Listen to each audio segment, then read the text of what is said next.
King Charles III has appointed the third Prime Minister of his reign, after Sir Keir Starmer's Labour Party secured a landslide victory in Britain's general election on July 4.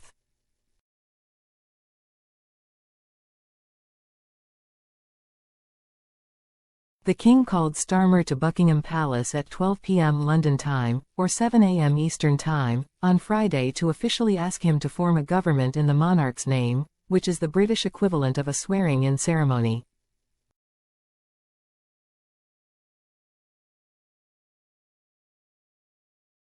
Kissing hands is the historic name for the ceremony, which dates back to a time when prime ministers would physically kiss the hands of the king or queen upon their appointment.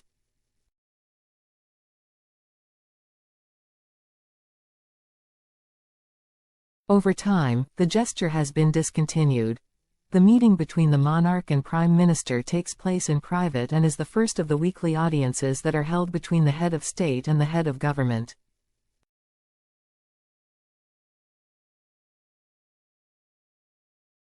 Britain's system of a constitutional monarchy means the sovereign's role is to reign, not to rule.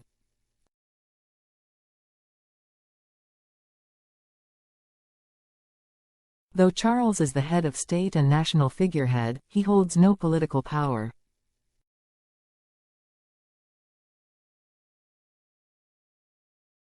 The government, however, acts in the name of the monarch, and they hold constitutional and ceremonial functions.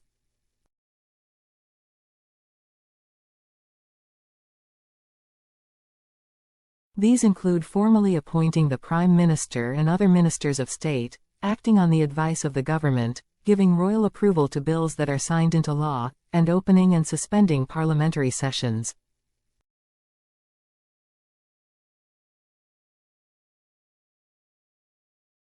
In communication with the Prime Minister, the sovereign holds the right to be consulted on political matters, to encourage and to warn.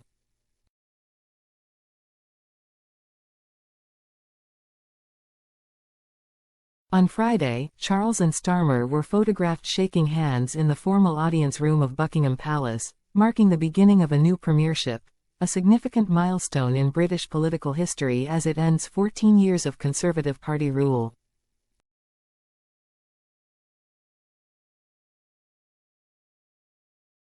Earlier in the day, former Prime Minister Rishi Sunak met with the King at the palace to mark the end of his leadership of the country.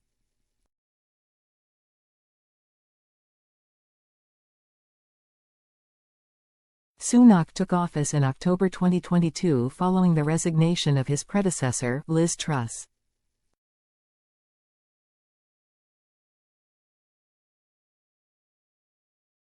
Truss was the last of 15 prime ministers to serve during the reign of Queen Elizabeth II, having been appointed during a meeting at Balmoral Castle 2 days before the 96-year-old monarch's death.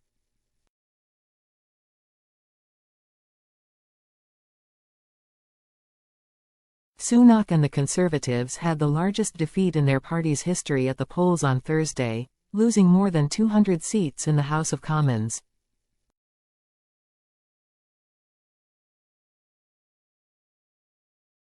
They now have fewer than 130 members of parliament. With more than 400 seats, Starmer's Labour Party now holds the majority.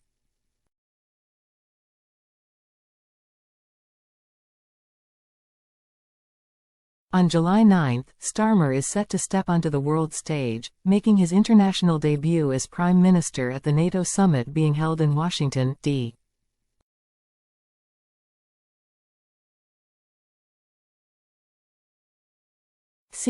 He is expected to come face-to-face with President Joe Biden, presenting an opportunity to acknowledge the special relationship between Britain and the EU.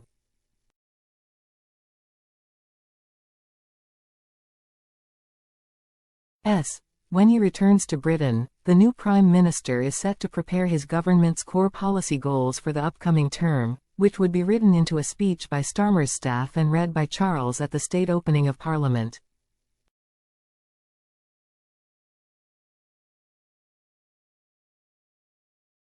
The ceremony is scheduled to take place on July 17, the same day as Queen Camilla's 77th birthday.